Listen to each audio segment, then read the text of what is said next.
Selamat datang di channel Rumi Topik. Ada baiknya sebelum mendengarkan, posisikan terlebih dahulu tubuh Anda dengan nyaman. Tenangkan perasaan Anda, santai, rileks, dan disertai dengan mengucapkan basmalah. Selamat mendengarkan. Terima kasih keluarga besar di sini yang menyediakan waktu dan tempatnya untuk kita berdiskusi dengan tema menyambut kemerdekaan jiwa, luka lama warisan baru, memutus karma buruk lintas generasi. Tepuk tangan buat kita semua. Kita mulai saja dialog malam kali ini ya. Mohon untuk kita tenang, kita menyerap aliran pengetahuan semesta yang akan disampaikan atau dialirkan juga oleh guru kita Pak Dr. Wayan Mustika. Beri tepuk tangan buat beliau. Selamat. Cek sound, oke. Om Swastiastu. Assalamualaikum warahmatullahi wabarakatuh. Salam sejahtera. Namo Buddhaya.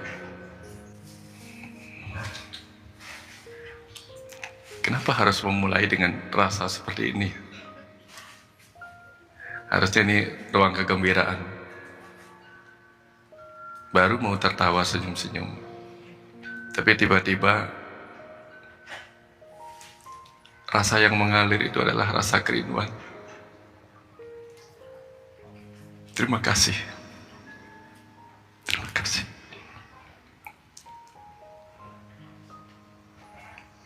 Seperti melihat anak-anak semesta pulang ke rumah semestanya. Setelah melewati berbagai luka di perjalanan kehidupannya. Terima kasih sudah pulang ke sini lebih dulu. Bukan pulang ke tempat yang lainnya. Terima kasih banyak. Terima kasih Ayah Ibu semesta sudah hadir. Terima kasih.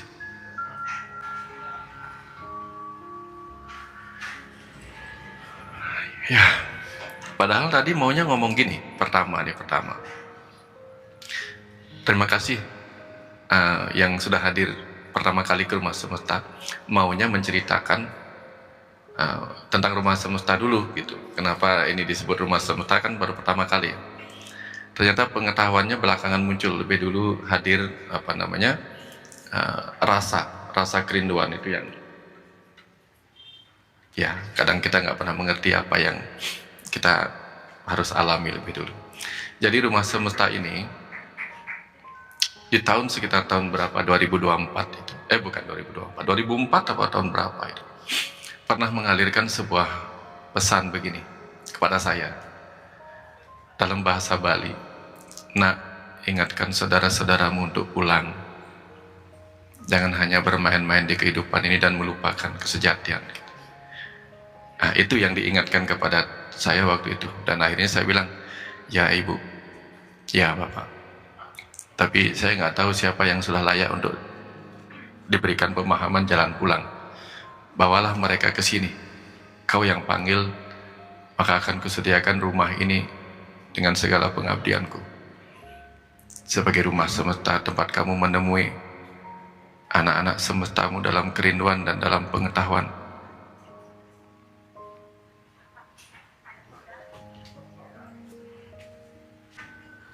Ya.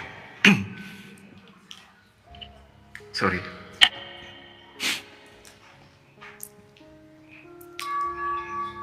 Kebayang nggak ketika nonton film atau video apa itu,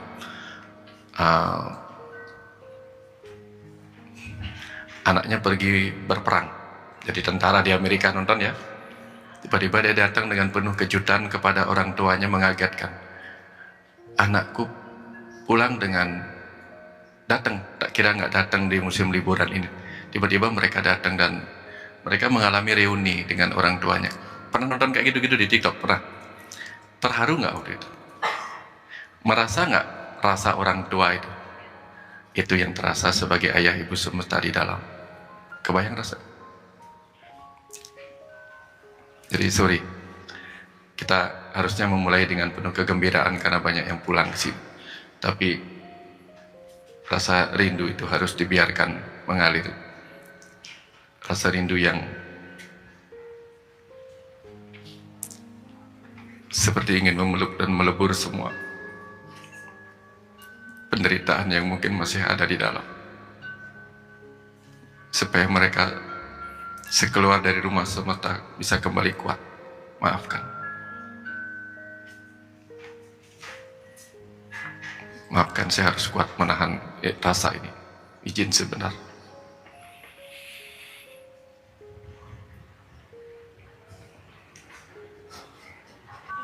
Oke. Ya. Momen ini sebenarnya momen Upanishad. Upanishad itu artinya duduk di bawah dekat guru. Duduk di bawah dekat guru. Duduk di bawah dekat guru, biasanya gurunya di atas, murid-muridnya di bawah. Sekarang orang bingung, yang mana gurunya? Ya, duduk di bawah dekat guru. Kenapa kita semua duduk bersama di sini? Karena kita semua murid dan ini gurunya. Di Bali guru ini bernama Hyang Aji Saraswati. Hyang Aji Saraswati itu perwujudan dari Tuhan. Dalam konteks ilustrasi sebagai Hyang Aji Saraswati, artinya apa? Ia yang mengalirkan ilmu pengetahuan. Wajahnya cantik sehingga ingin mengatakan pengetahuan itu penuh dengan keindahan, kecantikan. Lalu ada lontar di situ dipegang di tangan kiri, itu lontar itu artinya bahwa pengetahuan darinya itu bisa berwujud dalam kitab suci atau buku-buku. Juga dia memegang apa ya? Harusnya dia memegang, nah itu ada mandolin atau sitar. Artinya disampaikan dalam bentuk cerita, nyanyian, dan sebagainya. Itu pengetahuan demikian. Nah, Kang Abu meminta acara ini berkenaan dengan Ruka Lama Warisan Baru, karena terkait dengan konsep atau situasi di mana banyak sekali generasi Z, Gen Z itu ya mengalami kondisi keterpurukan batin, ya belum siap menghadapi perjalanan yang berat ini, sehingga banyaklah ada yang kehilangan rasa kekeluargaan, ada yang fatherless, motherless, dan sebagainya gitu. Tapi saya mau mengambil cerita bahwa kondisi Gen Z di masa sekarang ini sudah dikenali di masa lalu melalui sebuah cerita. Boleh saya bercerita?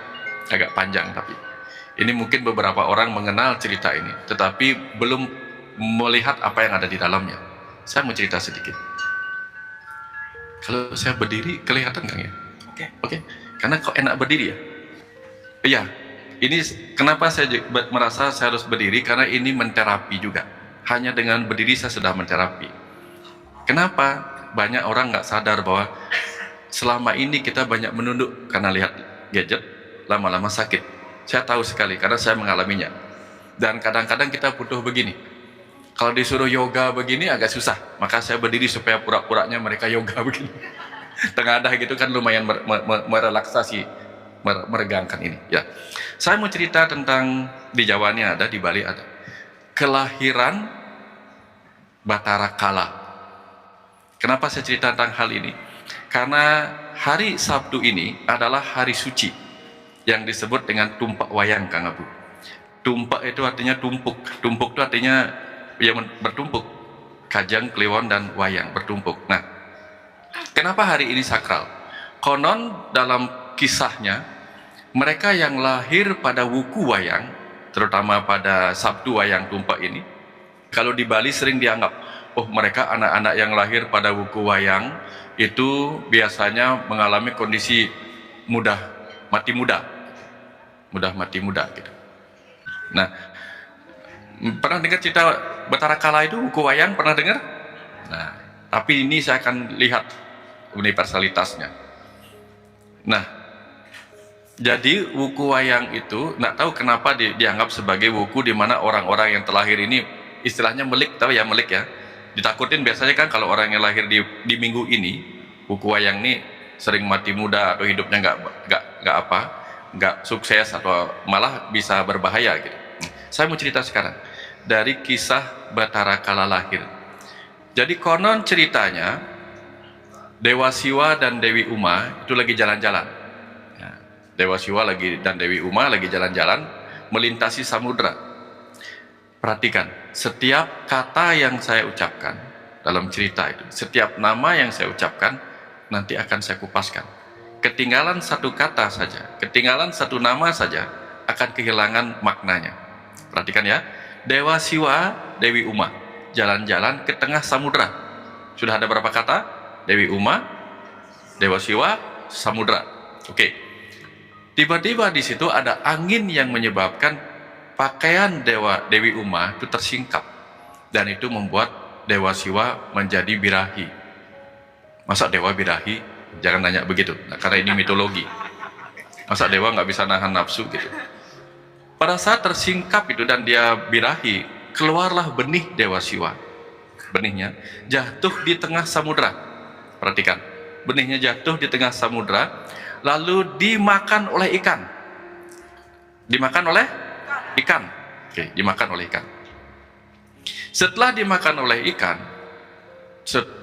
lama-lama di dalam ikan itu dia berkembang benih itu, dan lahirlah bayi yang bernama Kala. Wujudnya seperti raksasa, anak kecil tapi wujud raksasa gitu. Si anak kecil ini kemudian menjelang remaja, belum dewasa. Begitu remaja, dia dipelihara oleh Dewa Wisnu dan dipelihara juga oleh Dewa Brahma, pencipta dan pemelihara. Kemudian di masa remaja, dia bingung siapa sebenarnya ayah saya. Siapa saya? Siapa jati diri saya? Sampai sini dapat? Siapa jati diri saya di masa kala remaja. Dan akhirnya diberitahukanlah dia bahwa orang tuamu ada di surga, di alam cahaya. Pergilah ke sana. Dicarilah ke alam cahaya, ke alam surga. Dia nggak boleh masuk. Si anak remaja nggak boleh masuk ke alam surga. Akhirnya karena tidak diizinkan masuk, dia berkelahilah dengan para dewa. Semua dewa-dewa kalah. Perhatikan, semua dewa-dewa kalah oleh si anak raksasa bernama Sangkala. Sampai kemudian Dewa Siwa berpikir, ada apa rame-rame di situ, di surgaku? Akhirnya ketahuanlah, oh oke. Ternyata ada seorang anak raksasa mau masuk ke surga, tapi tidak diizinkan karena tidak berwujud raksasa dan bikin huru hara. Dikasih tahulah, kamu boleh masuk ke sana kalau kamu potong gigimu, lalu kamu potong rambutmu, baru boleh masuk ke alam dewa. Akhirnya masuklah ke alam dewa, diizinkan, alam surga. Dikenalilah dia, akulah ayahmu, ya, aku ayah dan ini ibumu, dan kamu punya adik yang lahir pada Wuku Wayang, namanya Dewa Kumara. Ingat ya, namanya Dewa Kumara. Dewa Kumara itu lahir di Wuku Wayang. Sehingga karena lahir di Wuku Wayang, bersamaan juga kelahirannya dengan Bathara Kala, Dewa Sangkala, yang kemudian diberi nama baptis oleh Siwa menjadi Bathara Kala. Aku beri wewenang untuk memakan siapapun yang lahir di Wuku Wayang, kamu boleh makan. Dan ternyata adiknya sendiri lahir di Wuku Wayang, si Dewa Kumara. Pas dia mau makan adiknya sendiri, diberikanlah berkah si Dewa Kumara oleh Dewa Siwa, supaya dia nggak pernah tua, nggak pernah bertumbuh, tetap seperti anak-anak. Makanya Dewa sebut Dewa Kumara, anak-anak terus. Perhatikan ya, setiap kata ini akan bermakna. Tidak pernah tua, tidak pernah naik, pokoknya kecil seperti itu. Tapi kamu boleh memakannya hanya kalau dia keluar tengah hari, ya, keluar tengah hari, atau dia keluar tengah senja hari dan sebagainya, pada hari-hari yang tidak baik. Dan akhirnya dikejarlah terus, karena ketahuan Dewa Kumara pernah keluar siang hari, dikejarlah ingin dimakan oleh Bathara Kala itu. Tapi si Dewa Kumara yang kecil itu terus bersembunyi, nggak pernah berhasil ditangkap. Sampai suatu ketika dia bersembunyi di gender, tahu gender, gamelan wayang, dia bersembunyi di situ. Nah, kecapean mengejar Dewa Kumara, si Bathara Kala kemudian makan semua sesajen dalang itu, sesajen wayang itu dimakan. Nah, tentu saja dalangnya yang bernama Dalang Samirana itu marah. Kamu kenapa makan sesajen untuk wayangku? Kamu harus keluarin, balikin lagi seperti semula. Aduh, aku nggak bisa. Terus apa janjimu? Gini aja, kalau nanti ada orang yang lahir di wuku wayang dan dia tidak mempersembahkan sesajen kepadaku, maka akan kumakan. Tapi kalau dia mempersembahkan sesajen itu pas pagelaran wayang itu, maka tidak akan kumakan. Oke, itu janjinya. Saya berhenti sampai di sini. Dah, cerita sampai di situ. Sekarang saya ceritanya ambil filsafatnya. Siapakah Dewa Siwa dan Dewi Uma? Dia adalah kecerdasan semesta tak terbatas dan materi. Ayah dan ibu kita yang mungkin dulu tanpa sengaja tiba-tiba mengalami dorongan energi cinta dan salah satu benihnya keluar. Dia menjadi bagian dari sangkala. Artinya sangkala itu siapa? Yang mengikuti perjalanan sang waktu. Dapat? Itu kita. Yang ketika masa remaja terus berusaha mencari jati diri kita. Siapa sih ayah ibu kita? Siapa saya sebenarnya? Dan itu dalam hukum Maslow disebut sebagai aktualisasi diri. Kita mencari aktualisasi diri kita sebenarnya siapa. Ada orang mencari dengan jangan-jangan aku ini seorang presiden, jangan-jangan begini. Ketika semua harta, tata, dan cinta dia dapatkan, tetap ada yang kosong. Karena apa? Dia nggak menemukan siapa jati diri sebenarnya. Sahabat sampai sini filosofi tadi? Oke. Dan ternyata sangkala, sang waktu, setiap anak lahir itu membawa waktunya masing-masing. Betul nggak? Kita ini membawa sangkala dalam diri kita, membawa waktu kita. Tetapi di dalam diri kita ada inner child. Ada si anak kecil yang tidak pernah merasa dirinya menua. Betul nggak? Sudah uban merasa aja remaja. Betul Kang Abu? Ya, benar nggak? Di dalam diri pernah nggak merasa besar? Enggak. Tetap aja merasa diri aku masih muda. Betul nggak? Sudah reot jalannya, aku masih muda, jiwa muda, makanya sering disebut jiwa muda. Nah, itulah sang kumara di dalam diri kita yang selalu merasa dirinya muda, padahal dia terus dikejar-kejar oleh sang kala, sang waktu untuk dimakan. Tapi ini dapat. Kapan dia bisa dimakan? Oleh sang kala. Nah, di Bali istilah kecelakaan itu, kalau orang kecelakaan tabrakan, kena ini disebutnya apa? Sengkala. Kenapa? Dia kena sangkala, sang waktu yang buruk. Kapan waktu yang buruk? Tengah hari. Kenapa tengah hari? Karena secara biologis ada masa di mana kita akan mengalami penurunan gelombang otak kita. Mulai jam-jam segitu kita alfa, antara jam-jam tidur begitu kan. Bagusnya dipakai meditasi, tapi kita pakai keluar pada siang hari sehingga konsentrasi nggak bagus. Naik motor konsentrasi nggak bagus, emosi nggak bagus, jadinya dimakan sama mood kita. Dimakan sangkala sehingga serempetan sedikit berkelahi gitu. Betul nggak? Makanya jam-jam di situ, pada jam-jam rawan itu di Bali disuruhnya trisandia, di Islam disuruhnya sholat duhur ya. Supaya apa? Daripada mikirkan hal buruk, lebih baik mikirkan Tuhan. Daripada dimakan sang waktu, sangkala. Kebayang nggak? Perubahan sang waktu. Nah, tapi apa yang menyelamatkan dia? Aku tidak akan memakan si inner child di dalam ini, si sang kumara itu, kalau dia bersembunyi di gender wayang. Gender wayang suaranya apa? Ding ding ding ding ding ding ding ding. Dia bersembunyi dalam keheningan untuk mendengarkan penuturan wayang. Tahu artinya wayang? Bayang. Tahu siapa itu bayang? Siapa wayang-wayang? Kita. Maka itulah mereka yang akan diselamatkan oleh sang waktu adalah mereka yang mendengarkan tutur-tutur tentang pewayangan, tutur-tutur tentang dirinya sendiri. Terutama kisah Mahabharata, karena Mahabharata itu sendiri adalah kisah diri kita semua. Saya masih sedang mulai melanjutkan penulisan kitab Mahabharata, mengupasnya, sehingga nanti akan panjang cerita di sana untuk kita lihat betapa Mahabharata itu ada dalam diri kita. Sebagian ada Sakuni yang membisiki kita untuk A, B, C dan sebagainya. Kadang hati nurani hadir sebagai Krishna untuk membisiki si Arjuna atau pikiran ini jalan yang benar gitu. Nah, nanti kita lihat. Nah, jadi hari ini kita akan bercerita tentang wayang itu sendiri. Wayang diciptakan oleh dalangnya, dalang yang bikin. Dimainkan oleh sang dalang. Dijiwai oleh permainan dalangnya. Nanti begitu selesai wayangnya, yang dapat upah siapa? Dalangnya. Dapat sampai sini? Oke. Sang dalanglah yang menjiwai wayang-wayang itu. Begitu dimainkan, terjadilah perkelahian antar wayang. Blak blak blak blak blak blak blak. Seolah-olah wayangnya terluka. Blak blak blak blak blak. Mati masuk kotak, sakit dan seterusnya. Tapi yang dapat upahnya si dalang. Hal yang sama terjadi pada diri kita. Tubuh ini adalah wayang-wayang yang diciptakan oleh sang dalang. Dimainkan dalam cerita-cerita kehidupan, dalam pewayangan itu.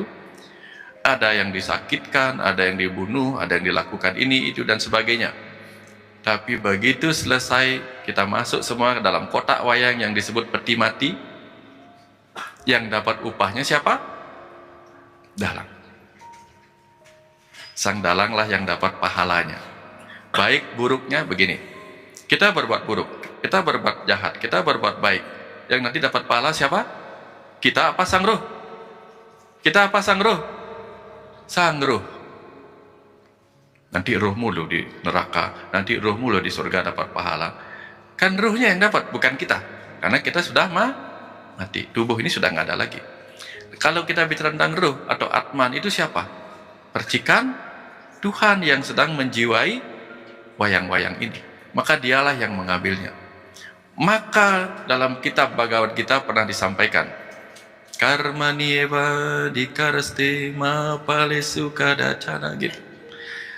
Kamu berhak atas apa yang kamu lakukan sebagai kewajiban. Kamu berhak untuk melakukan kewajibanmu. Tapi kamu tidak boleh merasa berhak atas hasilnya. Karena akulah yang akan menikmati hasilnya. Jadi kita hanya melakukan. Nah, bahwa dalam penjiwaan kita terhadap kehidupan ini, dalam permainan peran ini, kita merasa terluka, merasa tersakiti. Yang tersakiti, yang terluka siapa sebenarnya? Siapa? Yang menjiwai itu. Bisa dapat ya? Artinya kita nggak apa-apa. Gini, kalau ada orang bicara buruk dengan kata-kata, tubuh tersakiti nggak oleh kata-kata buruk kita? Nggak. Apalagi kalau kita tuli, nggak dengar kata-kata itu, betul nggak? Sama kayak cerita Gus Dur. Ditanya, Gus, kamu nggak jengkel lihat orang berpakaian nggak bener kayak gitu tuh? Nggak, biasa aja. Kenapa? Aku nggak lihat kok. Gitu aja kok repot, ya kan? Ya kan? Nah, jadi ada saat dimana kita harus mematikan. Ketika kita nggak suka untuk melihat sesuatu, matikan saja daripada kita nggak sanggup menahan data yang masuk.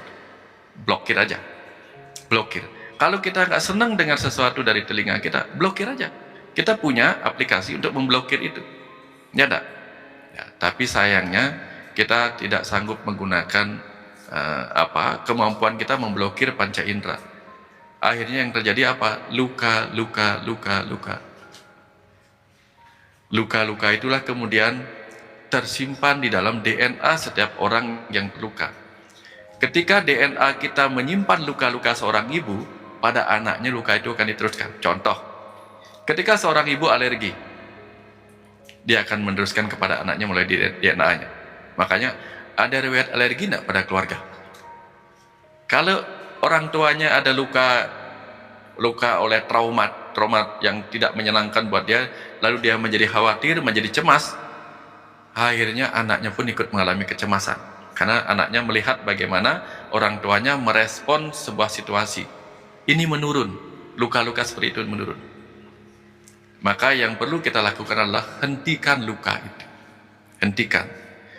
Biarkan dia berhenti pada kita dan tidak diteruskan kepada anak-anak kita. Nah, kalau kita teruskan kepada orang lain, atau mungkin kita sekarang mengalami luka yang diteruskan dari orang tua kita yang harus menghentikannya. Kalaupun kita belum punya anak, jangan sampai kita membawanya pada kehidupan berikutnya. Nanti kita malah masuk ke dalam tubuh yang mengingat luka hari ini. Jangan sampai diteruskan melalui DNA kita, diteruskan melalui ingatan. DNA itu bukan hanya ada pada tubuh ya, tapi juga ada pada simpanan yang dikenal sebagai panca maya kosa. Itu yang membungkus sang roh. Rohnya itu sendiri murni, Atman itu sendiri murni, tapi pulang-pulang dari kehidupan dia terbungkus oleh panca maya kosa namanya. Bukan panca pemerkosa, bukan. Panca maya kosa, 5 bungkus maya. Salah satunya adalah yang disebut mano maya kosa, lapisan maya di pikiran yang bisa dibawa sang roh pulang dari ke dalam kehidupan ini. Apa yang tersimpan di mano maya kosa itu akan menentukan kemana dia lahir berikutnya. Hati-hati, hati-hati. Maka ada orang mengatakan, kita kan tidak bisa memilih kehidupan kita sekarang. Iya, bisa tidak. Kenapa bisa iya, bisa tidak? Karena apa? Kita sudah memilihnya dulu. Setelah itu kita nggak bisa ngapa-ngapain lagi. Tapi sekarang kita bisa memilih mau jadi apa nanti. Dengan apa? Dengan memutus hal-hal buruk yang tidak kita inginkan kita bawa pada kehidupan berikutnya. Inilah yang disebut dengan memutus hutang karma, memutus rantai karma. Ada banyak caranya. Boleh memutus sendiri. Dengan cara apa? Masuk ke dalam batin bawah sadar kita yang menyimpan itu, ya, masuk lewat meditasi, masuk ke dalam keheningan, lalu bicara pada diri kita, bicara dengan roh kita, misalnya dengan kata-kata, aku memaafkan semua hal buruk yang pernah aku terima di masa lalu dan juga masa kini. Aku minta maaf atas setiap hal buruk yang pernah aku lakukan di masa lalu. Aku juga memaafkan diriku atas hal buruk yang pernah aku lakukan.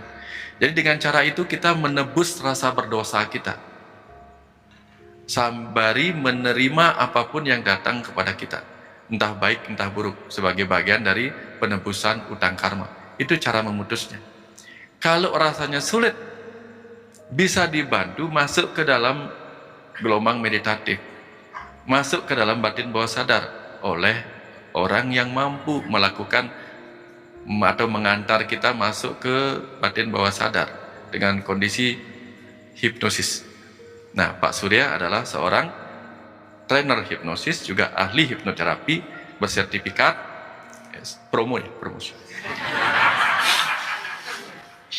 Beliau mengembangkan apa yang dikenal sebagai mind development, dan kami berdua biasanya ngisi acara di Embos, Energi, Mind, Body, and Soul Healing, untuk beliau yang nanti memutus trauma-trauma masa kecil yang mungkin terbawa sampai hari ini, yang mengganggu kehidupan, atau mungkin yang di masa lalunya pernah mengalami sesuatu di kehidupan terdahulu yang masih terbawa sampai hari ini, ya mungkin dengan pasangan hidupnya, mereka sulit mengerti kenapa dengan pasangan hidup saya mengalami ini aja terus gitu. Mungkin ada di masa lalu yang belum dia pahami. Nah, ini masuk ke regresi seperti itu. Dan biasanya setelah beberapa kali itu kita mengadakan satu momen retret di Bedugul. Judul retretnya adalah Balancing Life. Jadi diselenggarakan oleh Paras, juga namanya Paras Balancing Life. Jadi kita seimbangkan hidup kita sehingga tidak terlalu ke masa depan, tidak terlalu ke masa lalu, supaya tetap kita ada sebagai orang pengendali di masa kini.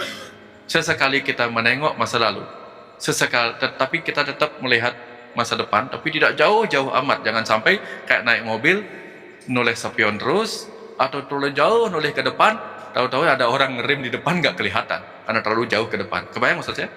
Nah, jadi itu. Ini yang kita akan lakukan untuk menebus utang karma itu, sehingga anak-anak kita atau bahkan kita sendiri tidak lagi terjebak ke dalam tautan karma masa lalu yang terus menyakiti kita. Setidak-tidaknya itu yang saya dapat. Mudah-mudahan cerita Batara Kala tadi itu, mitologi itu dipahami sebagai sebuah pesan di masa lalu, bahwa apa? Generasi Z itu, Gen Z, bukan Gen Z saja, generasi apa lagi? Strawberry, generasi apa lagi? Ya, boomer, baby boomer, apa lagi itu? Generasi apa lagi? Milenial, Kita ini semua korban-korban dari sebelum-sebelumnya. Jangan sampai ada nanti generasi berikutnya korban dari diri kita yang sekarang. Nah, ini kita perlu renungkan, ya. Tapi intinya adalah semua itu tujuannya membuka masa lalu untuk melihat, mengamati apa pesan perjalanan hidup kita. Karena di perjalanan, jangan lupa ya, perjalanan. Diputar sedikit hurufnya jadi apa? Pelajaran. Di setiap perjalanan hidup ada pelajaran hidup. Karena hanya dengan belajar, pembelajaran lah. Oh ya, saya lupa. Yang main di Ada Apa Dengan Cinta tuh, siapa namanya? Dian Sastro. Dian Sastro, ya dia nama aslinya Dian Sastro. Yang dimainkan siapa namanya? Cinta. Oke. Pasangannya siapa namanya? Oh, Rangga Cinta. Itu apa namanya? Ceritanya gimana saya lupa. Ada yang ingat ceritanya? Ada yang ingat? Dia berlari aku gitu, puisi. Masih ingat ceritanya? Itu komedi apa tragedi apa? Romantik. Nah, kenapa saya sengaja memancing dengan kata-kata itu? Tiba-tiba langsung ingat pemainnya siapa, peran yang dimainkan apa. Karena kita begitu mudah mengingat sebuah pengetahuan ketika itu hadir dalam cerita. Maka begitulah kita dijadikan pemain-pemain film di sandiwara kehidupan ini untuk mengingat cerita-cerita hidup kita, untuk mengupas cerita-cerita hidup kita, untuk menemukan pelajarannya. Kebayang maksudnya? Begitulah sutradara agung itu, si penulis skenario itu membuat kita masuk ke dalam cerita-cerita film.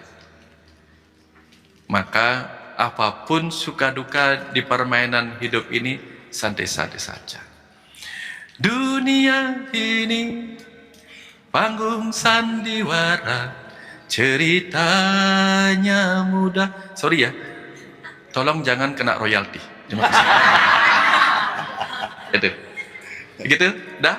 Jadi apapun yang kita alami dalam kehidupan ini, selalu katakan walaupun suka duka, jangan terjebak pada rasa suka dukanya, tapi jangan sampai lupa mengupas pesan apa yang ada di cerita kehidupan kita. Dah. Begitu mengalami sukacita, begitu mengalami duka cita, cuman satu kuncinya. Apa? O is K. O is the K.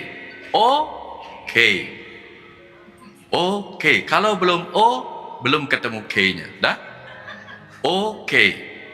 Ya. Begitu kita ketemu O-nya, ini kuncinya. Langsung nyanyinya apa? It's okay, it's okay, it's okay. Ya, tepuk tangan untuk kita semua. Oke. Terima kasih Pak Dokter, luar biasa sekali. Ya. Jadi seperti itu, ternyata kita adalah para wayang sekaligus dalangnya. Ya. So itu yang sebetulnya nggak mudah Pak Dokter, menjadi seorang wayang sekaligus dalangnya dalam satu tempat dan satu waktu. Dan tentu tadi kita tunggu Pak Dokter bukunya tentang Mahabharata segera, karena saya yakin banyak yang ingin tahu pengupasan Mahabharata itu seperti apa sih. Begitu banyak hal-hal yang dalam yang bisa dikupas dalam sebuah di sebuah karya Mahabharata itu sendiri.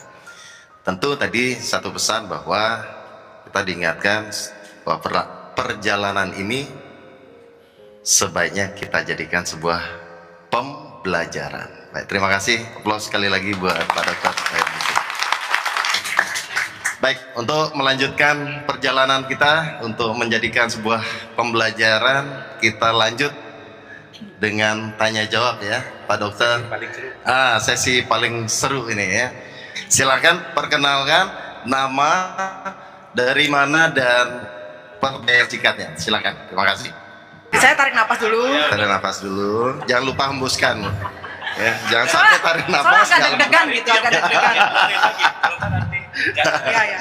Yang biasa saya dengar di podcast atau di YouTube, terus sekarang saya lihat langsung gitu. Terima kasih semesta dan semuanya. Om Swastiastu. Om Swastiastu. Perkenalkan, nama saya dulu Metri, sekarang berubah menjadi Madi atau Mahamadi gitu. Asal saya dari Buleleng, terus merantau ke Denpasar, merantau dari SMP sampai sekarang. Pertanyaan saya adalah tentang Oton, yaitu tumpak wayang. Kebetulan saya lahir di Oton tumpak wayang ini gitu. Yang saya tanyakan adalah makna dari otonan itu. Pertama gitu kan, karena gini, yang bukan studi kasus, yang saya rasakan sebagai diri saya ini, kalau saya tumpak wayang ini di Buleleng, seingat saya hanya dilakukan sekali. Tetapi ketika saya sudah membaur ke Denpasar atau ke Mengui gitu, ternyata oton itu dilakukan setiap 6 bulan. Terus apakah pengaruhnya ketika itu dilakukan setiap 6 bulan, dan pengaruhnya ketika ternyata karena saya tidak tahu kan, saya pernah bertanya dengan ibu saya dan tidak mendapatkan jawaban yang clear seperti itu. Disuruh nanyakan sama paman lah, sama bibi lah, dan lain-lain seperti itu. Itu terus coba lihat catatan lagi nih. Terus gini, kalau tumpak wayang kan, kan saya pernah di tumpak wayang, wayang biasa yang pertama, terus yang kedua sapu leger. Apa sih perbedaannya itu begitu? Kenapa ada harus hanya tumpak, misalnya dari Senin sampai Sabtu, ada yang hanya di wayang malam, pagi aja cukup, malam yang benar, malam aja cukup. Tapi misalnya saya lahir tumpak wayang harus di sapu leger, dan apa perbedaannya wayang biasa dan wayang sapu leger gitu. Terus ini 2 gratis 1 ya, lagi 1 Bu, lagi 1. Satu lagi.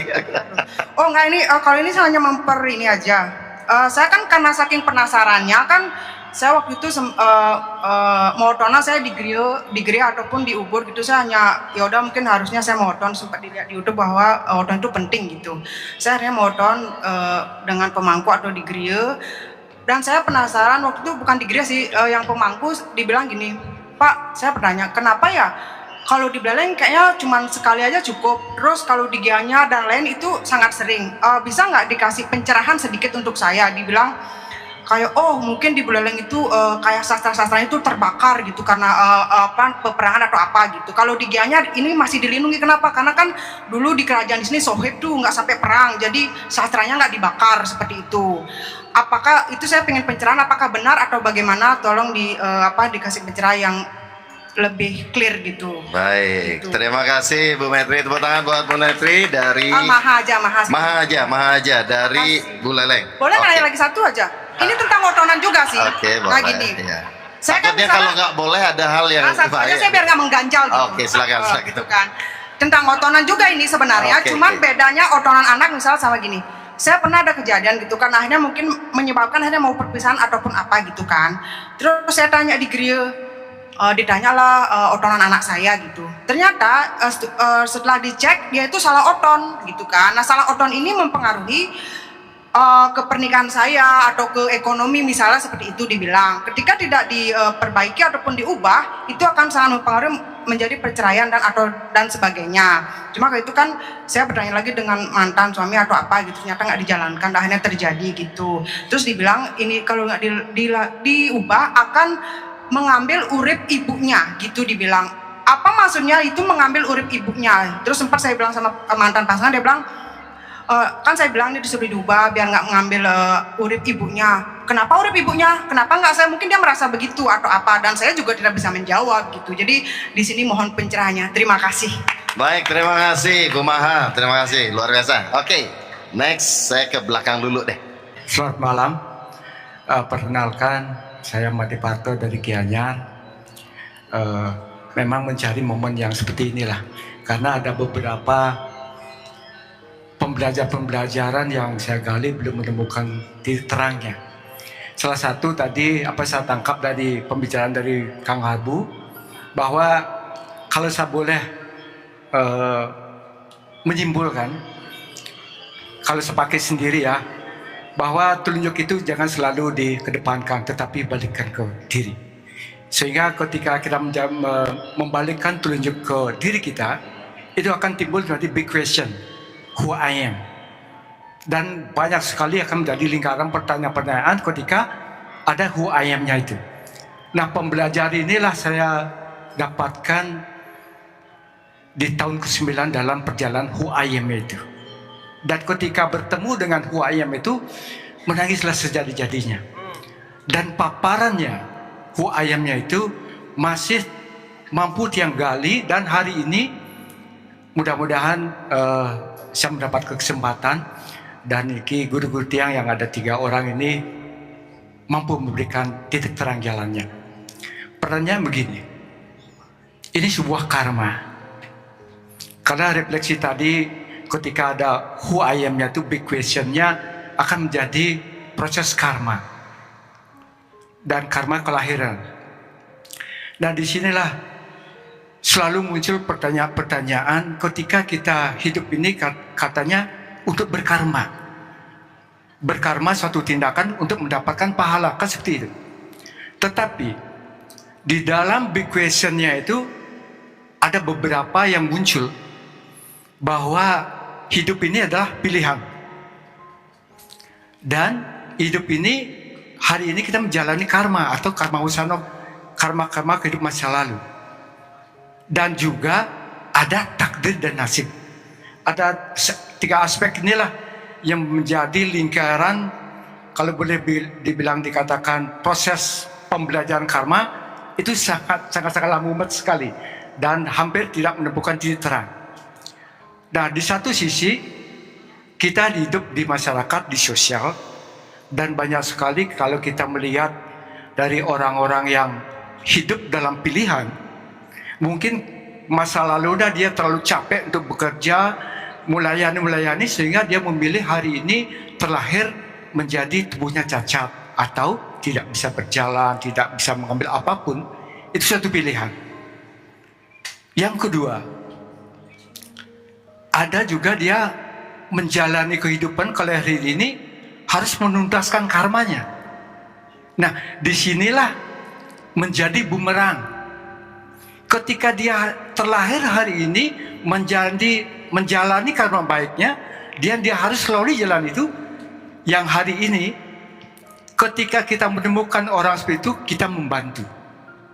Apakah ini karmanya dia, kita ambil sebagian? Karena kita semestinya dia berjalan sendiri untuk menyelesaikan masalahnya. Hari ini kita membantu, apa itulah juga bebannya kita pikul sendiri. Itu yang pertanyaan yang hari ini masih mengganjal. Hari ini kita ingin melakukan kebaikan, tahu-taunya kita mendapatkan karmanya. Ya, demikian dulu. Terima kasih. Baik, terima kasih buat Pak Made Barter. Terima kasih. Oke, satu lagi dulu sebelum kita dialogkan. Susah ya pertanyaannya. Iya nih, susah-susah nih. Oke, Om Swastiastu dan selamat malam Bapak Ibu semuanya. Om Swastiastu. Perkenalkan, nama saya Kiandra. Biasa juga dipanggil Anda juga boleh. Anda. Jadi anggap ya Anda. Jadi anggap aja manggil nama Bapak Ibu sendiri itu. Oh, ya, Anda, ya, gitu Anda ya. Nah, jadi sebelumnya Anda Gen Z ya? Iya, benar. Okay. Nah, Umur berapa? masih 15 tahun. Woi, 15, tepuk tangan. 15 di depan. Oke. Kita nggak beda jauh. Oh, iya saya. Ya. Jadi saya salah satu Gen Z di sini ya. Ya.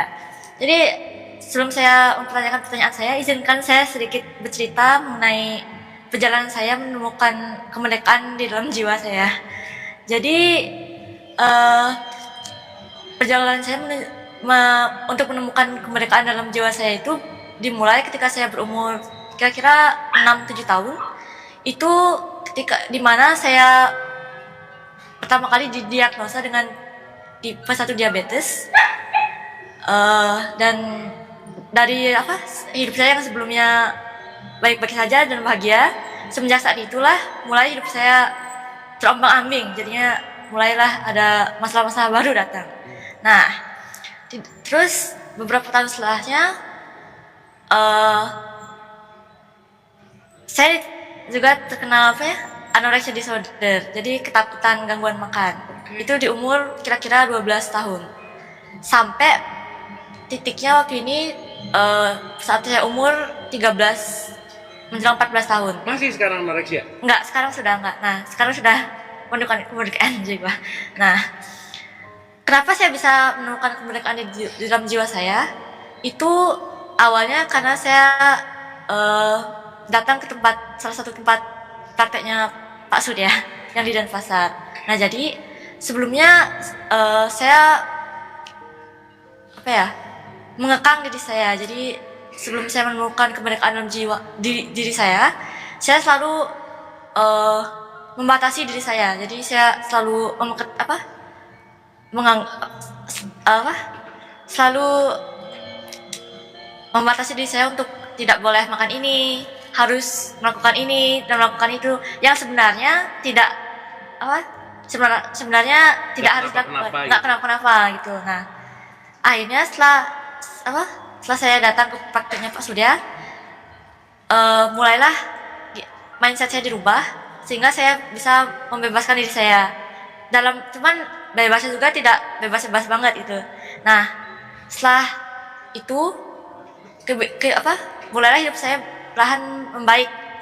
Sekarang saya sudah mulai lebih enjoy lah menjalani kehidupan saya. Dan saya juga bersyukur karena sudah menemukan kemerdekaan dalam jiwa saya. Nah, sekarang pertanyaan saya adalah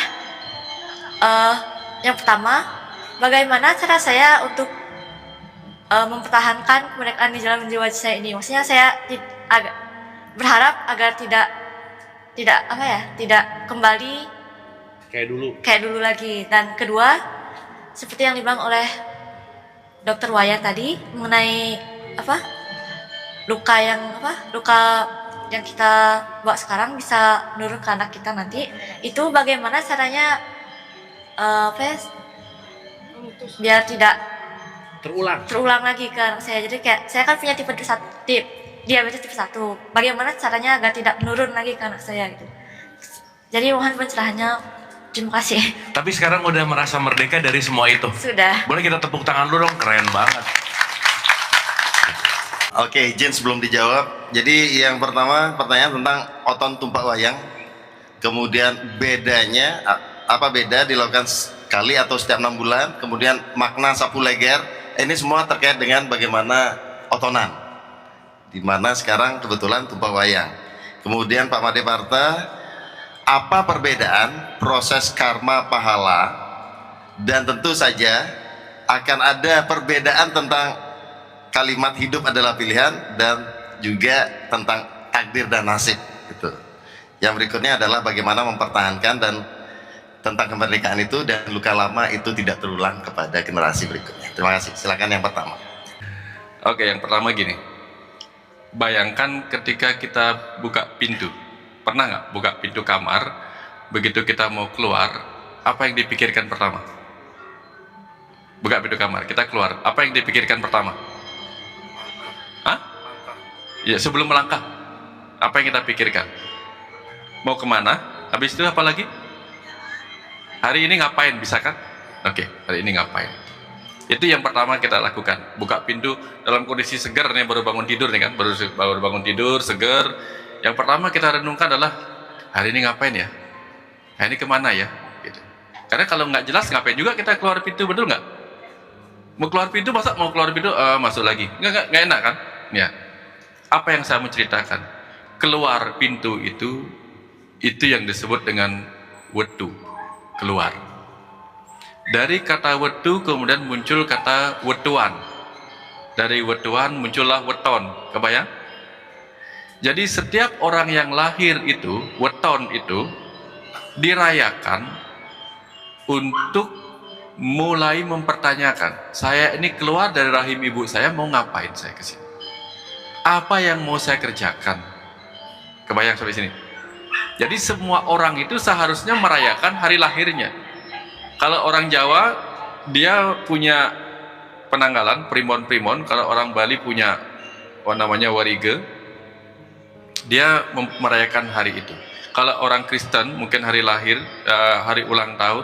Kalau yang lain mungkin milad. Intinya sama, yaitu apa? Untuk merayakan kelahirannya sambil bertanya, untuk apa saya lahir? Untuk apa saya keluar dari rahim ibu saya? Itu intinya. Jadi pada saat kita merayakan itu, merayakan hari lahir kita yang disebut upacara weton. Jadi upacara itu artinya apa? Upa artinya dekat, acara artinya acara. Jadi upacara itu adalah acara untuk mendekat kepada, kalau upacara weton berarti acara untuk mendekat kepada tujuan kita lahir. Maka kalau kita merayakan hari lahir, pawetonan hanya dengan upacara tanpa pemaknaan, sia-sia. Kebayang? Nah, terutama yang lahir pada wuku wayang, dianggap bermasalah. Sebenarnya kita ini lahir pada wuku wayang. Jadi bukan berarti hari ini aja. Yang saya maksudkan ini mungkin akan susah dipahami. Karena kita semua lahir sebagai wayang-wayang. Betul nggak? Kita ini semua lahir sebagai wayang-wayang yang harus mempertanyakan, kenapa saya lahir di kehidupan ini sebagai wayang-wayang yang harus memainkan peran dari sang dalang yang memainkan saya. Kebayang? Kalau kita nggak mempertanyakan itu, maka kita tidak akan mendapatkan pencerahan dan kita cenderung mudah mati. Mati apa? Mati putus asa karena menghadapi suka duka perjalanan kehidupan. Maka sering dikatakan kamu, orang yang lahir di wuku wayang itu sangat riskan, bisa mati muda, bisa bla bla segala macam. Yang dimaksud itu apa? Kita semua yang lahir di kehidupan ini memang sangat berisiko. Kenapa? Karena bekal kehidupan kita disebutnya apa? Suka, duka, lara, pati. Sukanya hanya satu, sisanya apa? Duka, lara, sakit, pati. 3 hal yang tidak kita inginkan. Hanya satu yang kita inginkan, yaitu sukacita. Yang lainnya nggak kita inginkan. Itulah beratnya lahir di dunia manusia ini, di dunia nara ika ini atau neraka ini sebagai wayang-wayang. Maka kita perlu mendapatkan pencerahan tentang tujuan kelahiran kita di sini, apa peran kita di sini, kenapa kita dikeluarkan untuk memainkan peran itu di sini. Itulah pertanyaan tentang siapa saya, apa misi dan visi jiwa saya. Kalau kita sudah tercerahkan, nah maka kita akan mudah mengalami kemerdekaan tadi. Nah, upacara untuk membabarkan pengetahuan-pengetahuan tentang siapa diri kita, kenapa lahir di sini, apa peran kita, itulah yang disebut pagelaran sapu leger. Jadi ritual pagelaran wayang yang tidak hanya untuk memainkan cerita, tetapi untuk menyampaikan pesan-pesan penting tentang kehidupan. Dapat sampai sini? Oke. Dan kenapa hanya dirayakan 1 kali kalau di Singaraja? Kalau orang Bali lahir, hari lahir yang disebut wetonan itu memang cuma dirayakan 1 kali ketika dia berumur 6 bulan. Itu perayaan anak kecil. Punya uang, tidak punya uang, boleh merayakan sebesar itu. Kalau tidak, cukup dengan upacara kecil. Tujuannya hanya untuk mengingat. Jadi upacara yang besar itu nggak perlu sering kali, cukup kecil. Itu yang biasanya dilakukan pada anak umur 6 bulan kan. Sisanya cukup kita bikin hal-hal kecil. Kalau orang Bali dia punya ritual. Upakaranya, upa artinya dekat, kara artinya hasil karya tangan berupa sesajen. Ada istilahnya dapetan.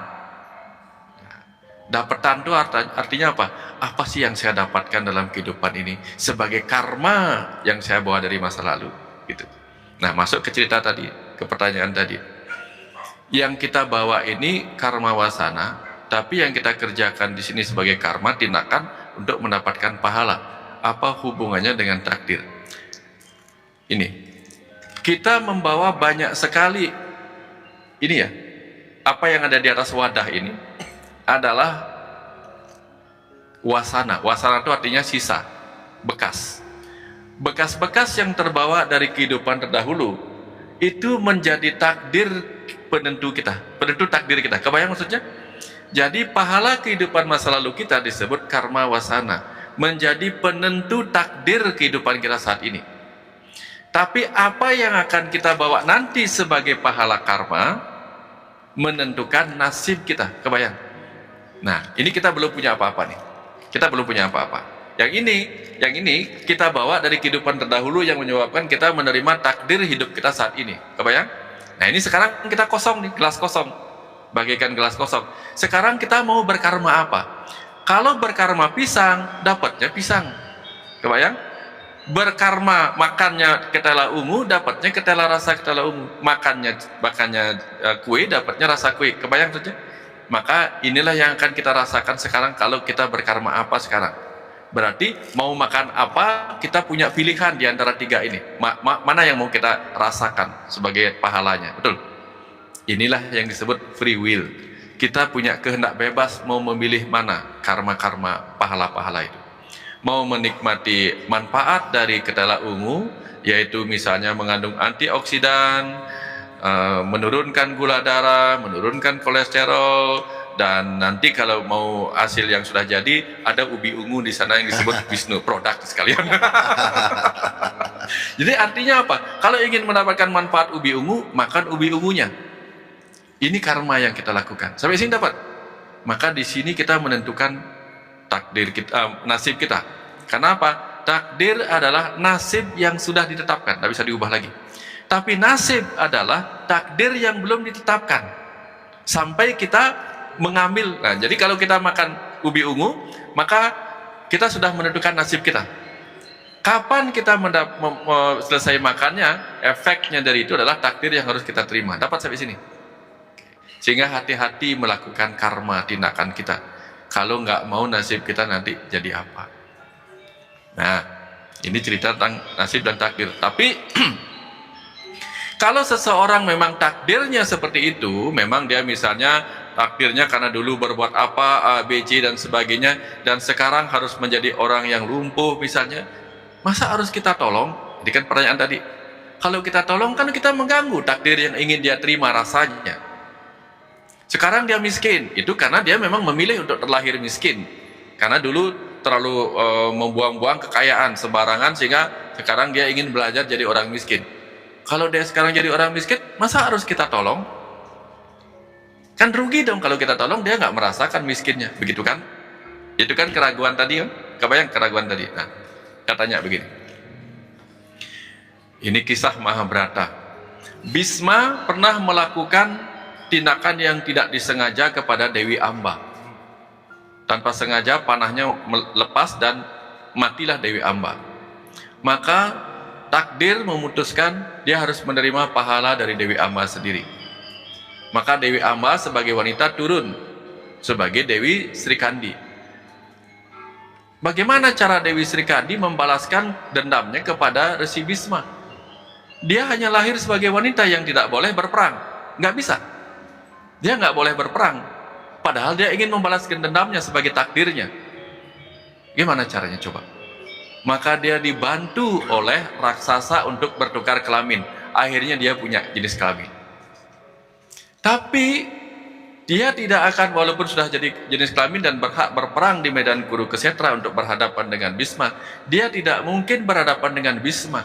Karena yang tahu rahasia kematian Bhisma hanyalah Bhisma itu sendiri dan Krishna.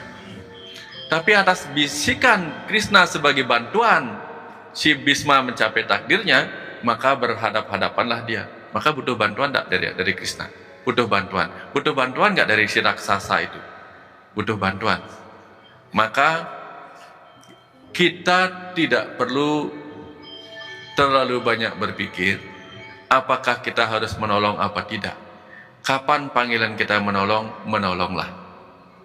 Kapan panggilan kita tidak menolong, jangan menolong. Selesai. Maka lakukan kewajibanmu tanpa terikat pada hasil. Inilah ajaran ketulusan. Menolong tanpa merasa menolong. Ini yang paling berat. Sehingga kita tidak tahu. Kalau kita akhirnya tahu, wah ternyata ketika saya kasih uang, dia pakai untuk main judi. Tahu begini aku nak kasih. Orang yang berpikir melakukan sesuatu dengan berpikir pada hasilnya, kalau hasilnya nggak sesuai harapannya, dia menyesal. Kebayang saja? Maka jangan terjebak pada hasilnya. Ketika menolong terserah. Mau diapakan setelah itu kita nggak tahu. Contoh deh misalnya, kita punya anak kesayangan. Dia karena sangat sayang sama kita, rajin, bla bla bla dan sebagainya. Kita berikan dia motor sebagai permintaan dan hadiah terbaiknya. Orang tuanya baik apa buruk?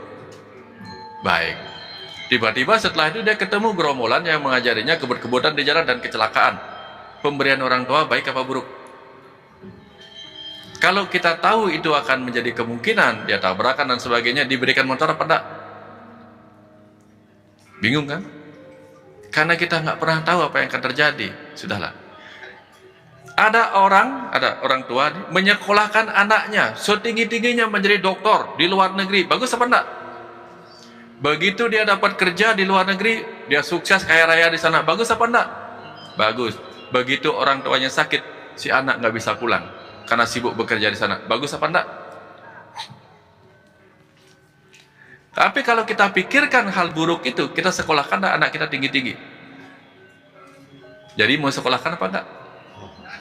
Kalau kita terjebak pada hasil, kebayang sampai sini. Makanya kita nggak usah memikirkan terlalu banyak. Lakukan kewajibanmu sebagai orang tua, berikan apa yang terbaik. Perkara apa yang akan nanti menjadi dirinya, itu bukan urusan kita lagi. Biar dia dibimbing oleh karmanya sendiri. Kebayang ya? Oke. Pertanyaan ketiga, bagaimana cara tetap merdeka? Ada kemerdekaan pada tubuh, ada kemerdekaan pada pikiran, ada kemerdekaan pada jiwa. Kebanyakan kita hanya baru merasa merdeka di pikiran, merasa merdeka. Karena pikiran kita tidak lagi terjebak pada kecemasan, tidak terjebak pada trauma, baru merasa pikiran. Tapi ada kecerdasan lain dalam tubuh kita masih terjebak.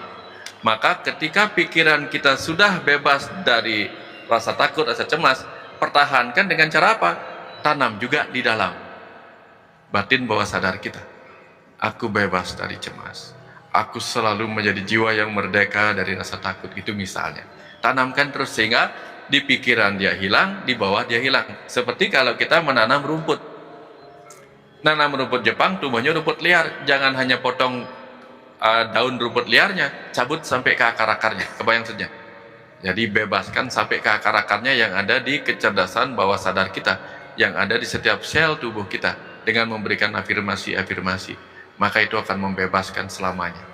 Karena di akar sudah nggak ada lagi. Seperti yang Kang Abu cerita, solusinya ada di dalam. Di dalam mana? Di dalam tubuh kita sendiri. Jadi kecerdasan sadar kita sudah berubah, ubah di kecerdasan bawah sadar kita di setiap selnya. Masukkan afirmasi seperti itu. Kebayang ya? Itu baru sadarnya sudah tidak sadar di sadar lagi, tapi sudah sadar di bawah sadar.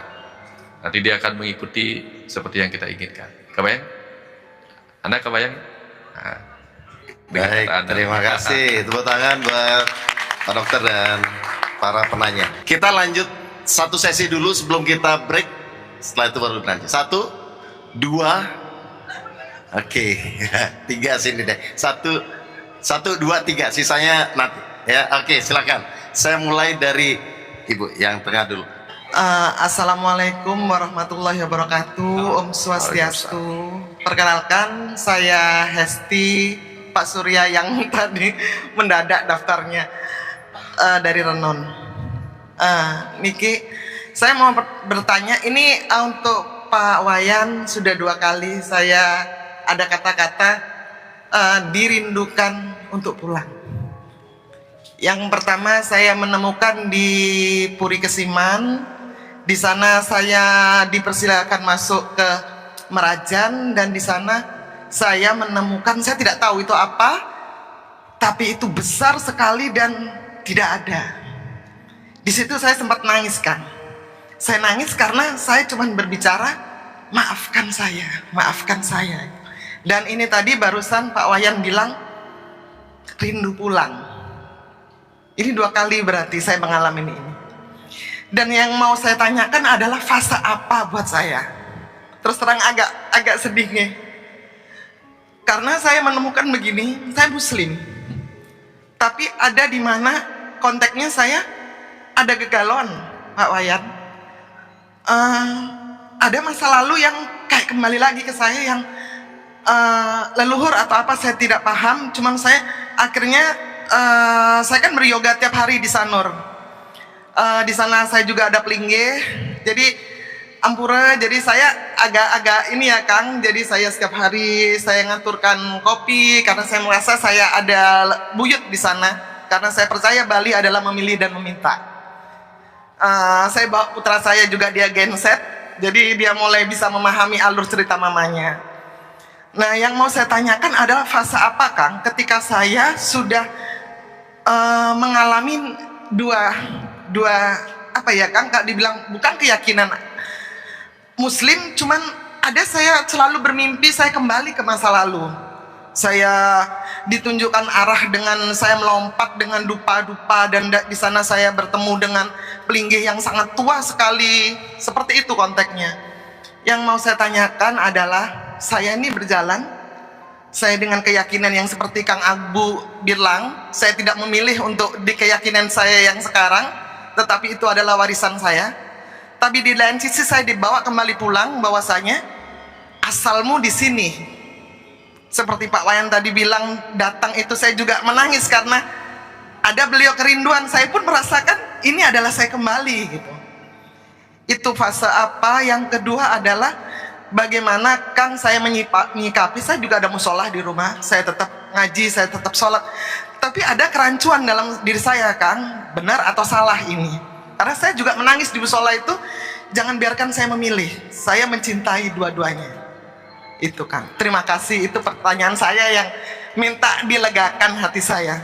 Baik, terima kasih. Assalamualaikum. Bu Esti, boleh geser ke Ibu yang baju kuning, silakan. Silakan. Selamat malam, perkenalkan nama saya Malam. Dorce Beatrix Lan. Oke. Saya yang ketiga kalinya ke sini, dan untuk pertama kalinya saya datang tanpa suami. Sebenarnya saya ke sini mau sama anak ya, anak saya kebetulan juga genset. Anak saya ini ADHD, dan mungkin dan Dokter Wayan pun banyak mengetahui juga perjalanan anak saya. Sebenarnya seperti kata Kang Abu ya, ketika kita melihat sesuatu di diri anak, itu sebenarnya yang menyebalkan itu ada di saya. Itu memang betul banget gitu loh. Anak saya tuh selalu bertanya tentang Tuhan, dan itu memang betul pertanyaan saya sendiri juga, yang dulu saat remaja tapi tidak berani saya ungkapkan ke orang tua. Jadi ketika dia mengungkapkan ke saya berusaha untuk sedapat mungkin untuk menjawab. Dan selama ini saya tuh sangat terbantu dengan semua tulisan Dokter Wayan. Jadi hampir semua tulisan Dokter Wayan itu saya sampaikan ke anak saya ini. Kemudian yang mau sebenarnya saya ini, perjalanan saya dan anak saya memang agak jatuh, dan memang sama-sama levelnya kita tuh sedang sama-sama mempertanyakan keberadaan Tuhan tuh ada apa enggak gitu loh. Jadi tapi saya bukan nggak percaya Tuhan tuh nggak ada gitu loh. Cuman dia tuh lagi ngambek, sekarang ini lagi ngambek, dia nggak mau sembahyang gitu. Dan dia bilang, buat apa sih agama itu mah, buat apa gitu loh. Jadi sedangkan saya sekarang Hindu mengikuti suami saya, dan sedapat mungkin saya melaksanakan upacara itu, saya memahami maknanya dulu, dan sesederhana mungkin supaya anak-anak saya tuh tidak terlalu takut untuk melanjutkan, untuk melestarikan budaya Hindu Bali ini gitu loh. Jadi memang karena akhir-akhir ini memang banyak kejadian yang memang membuat kami drop itu tuh memang, dan saya pun bertanya gitu loh, apakah Tuhan itu ada gitu loh. Dan dia juga sebenarnya ketika dia ngambek itu tuh saya juga lagi ngambek gitu loh. Jadi saya benar-benar merasa tersadarkan ketika Kang Abu tuh bilang gitu loh. Jadi sebenarnya yang ngambek itu saya atau anak saya gitu loh. Jadi saya mau tanya gimana caranya saya tuh meyakinkan diri saya, dan juga dengan begitu ketika saya yakin pasti dia juga akan ikut yakin tentang keberadaan Tuhan, tentang agama. Walaupun saya sudah bercerita tentang bahwa kita ini percikan Tuhan, kita ini semesta kecil yang ada di semesta yang agung, itu cuman sepertinya tidak cukup Mungkin karena dia tahu, dia memahami, dia menyadari bahwa saya pun ragu tentang itu gitu. Walaupun saya tahu, maksudnya saya yakin setiap kejadian tuh pasti akan diikuti oleh kebaikan. Setiap apapun yang terjadi selalu ada hal-hal baik yang menyertai. Cuman mungkin di posisi ini sedang tidak seperti itu gitu. Mungkin di posisi ini anak saya menyadari bahwa saya tidak sedang baik-baik saja dan dia juga tidak baik-baik saja gitu. Jadi mohon dibantu gimana caranya biar saya bisa dikuatkan lagi. Terima kasih. Baik, terima kasih. Kasih applause buat Bu Dorce, terima kasih. Boleh digeser ke belakang yang bertanya di atas, silakan. Assalamualaikum warahmatullahi wabarakatuh. Om Swastiastu. Mohon izin, pertanyaan saya mungkin agak berbeda dari teman-teman yang lain. Saya Lia Tagor Johan, kalau ada yang mau follow Instagram silahkan dengan nama yang sama. Saya murid Kang Abu di Rumah Putih Tebet, kalau pas lagi di Jakarta. Saya sudah 20 tahun tinggal di sini, Pak Dr. Wayan, tapi saya baru sekali ini datang ke sini. Alhamdulillahirabbil alamin. Semua berkat semesta dan diajak oleh teman saya Mbak Dian, yang saya baru kenal Mbak Dian ini waktu retret Waisak di Borobudur bersama Kang Abu juga. Jadi semuanya memang pekerjaan semesta. Pertanyaan saya adalah tergelitik dengan penjelasan Kang Abu tadi terkait dengan emotional intelligence dari para orang tua. Kebetulan sekalian promosi ya, saya itu trainer untuk emotional intelligence, tapi dengan teori-teori barat Kang Abu, jadi dari Daniel Goleman. Pertanyaan saya, apakah ada memang teori emotional intelligence yang terkait dengan spirituality? Jadi saya tergelitik mau ngarahnya mungkin ke sana, mungkin itu panggilannya. Kita Kang Abu. Terima kasih banyak. Terima kasih Bu Lia, big applause, terima kasih. Silakan Pak Dokter untuk diberikan tambahan penjelasan. Terima kasih. Ya, terima kasih. Bu Esti, saya nggak bisa menjawab tadi, tapi pertanyaannya saya ada di fase apa gitu ya? Ketika nangis pada saat sembahyang gitu ya. Tapi boleh saya jawab dengan sesuatu yang mungkin agak mudah-mudahan kena royalti lagi, boleh ya? Tapi direnungkan. Ini lagu bagus, Kang Abu pasti tahu. Demi jiwaku yang ada dalam genggamanmu, bawa aku menuju jalan-jalan ke arahmu. Demi kekeringan yang melanda kampung halamanku, beri aku benih yang tumbuh di jari manismu. Bantu aku mencintai jalan pulang, demi bertemu denganmu lumbung keabadian. Bantu aku merindukanmu tanpa aku, hanya engkau.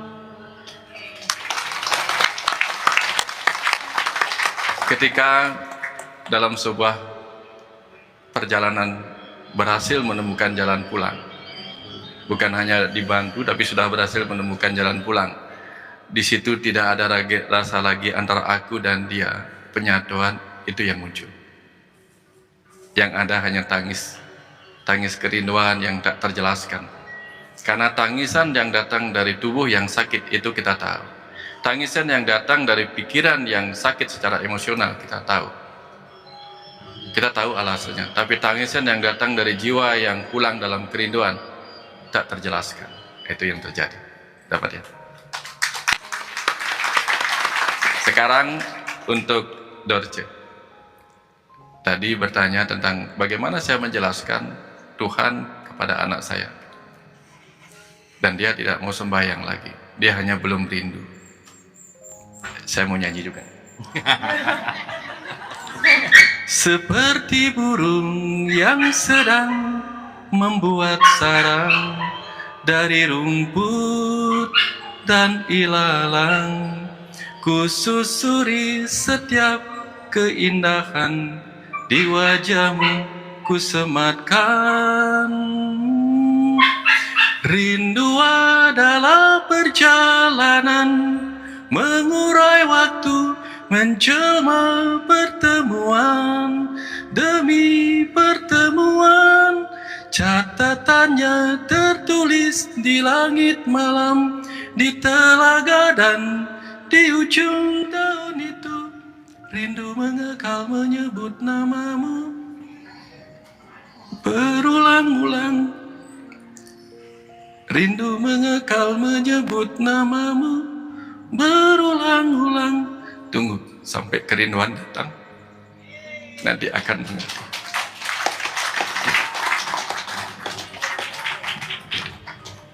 Itu. Nah, sengaja nyanyi tambah ada nangis-nangisnya supaya tepuk tangannya besar. Nah, sekarang ini tentang ilmu. Ini baru masuk ke bagaimana hubungannya dengan emosional, kecerdasan emosional dengan kecerdasan spiritual. Saya mau bercerita tentang ilmu yang diajarkan oleh Yoga Patanjali. Nah ini, Bapak Ibu, saya mau menganalogikan. Ini adalah tubuh ya, tubuh, oke. Dan ini adalah sang ruh. Sang ruh yang masuk ke dalam tubuh ini mengalami penyatuan. Penyatuan antara sang ruh dengan tubuh ini kemudian memunculkan atau dibantu oleh keterhubungan mereka dengan apa yang disebut pikiran. Nah, ketika pikiran kita banyak berurusan dengan urusan tubuh, muncullah apa yang disebut sebagai ahangkara, keakuan. Di sini keakuan. Tapi begitu pikiran kita banyak belajarnya mendengar suara-suara hati nuraninya sang jiwa di dalam, di situ dia meningkat, si pikiran atau manah ini meningkat dalam apa yang disebut sebagai kecerdasan akal budi. Ya, ini kecerdasan akal budi. Lagi satu apa ya? Ini baru ini ya. Ini pikiran. Ini kecerdasan akal budi. Kalau dia perdalam lagi kecerdasan akal budinya, perdalam lagi ke arah spirit jiwanya, di situ muncul apa yang disebut sebagai cita, kesadaran murni. Dapat berapa ini? Dapat ya? Nah, dalam hidup ini bahkan kita nggak sadar dengan tubuh kita.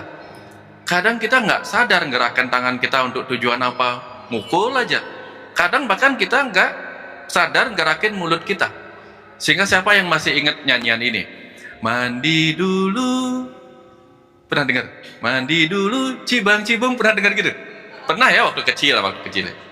Nah, kemarin pada saat saya nyapu Kang Abu, meditasi nyapu, yang saya ingat obrolannya Kang Abu, yang saya ingat lagu itu, mandi dulu, cibang-cibung. Tiba-tiba nyanyian itu mengajarkan sebuah pesan begini kepada kita semua sih.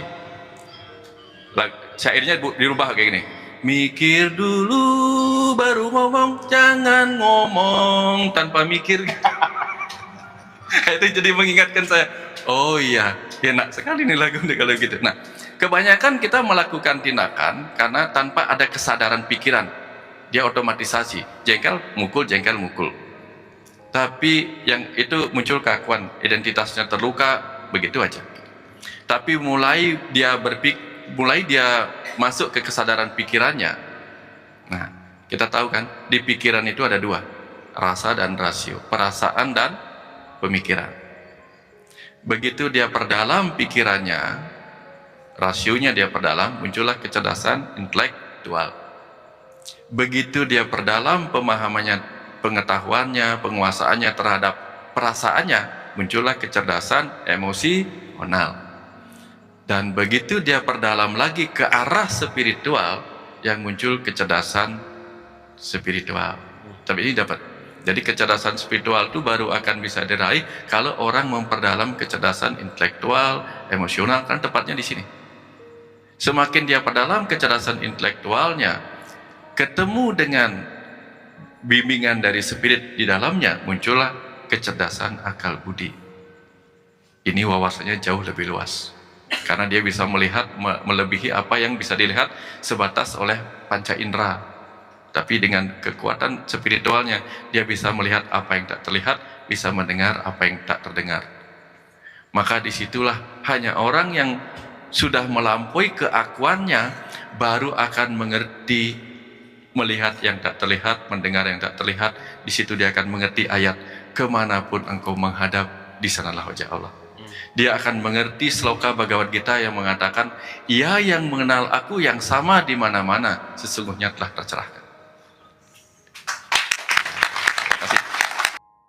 Anda telah menonton video ini hingga di penghujung video. Semoga video ini bermanfaat untuk Anda, serta dapat menjadikan diri Anda lebih baik dari hari kemarin. Nantikan video kami selanjutnya.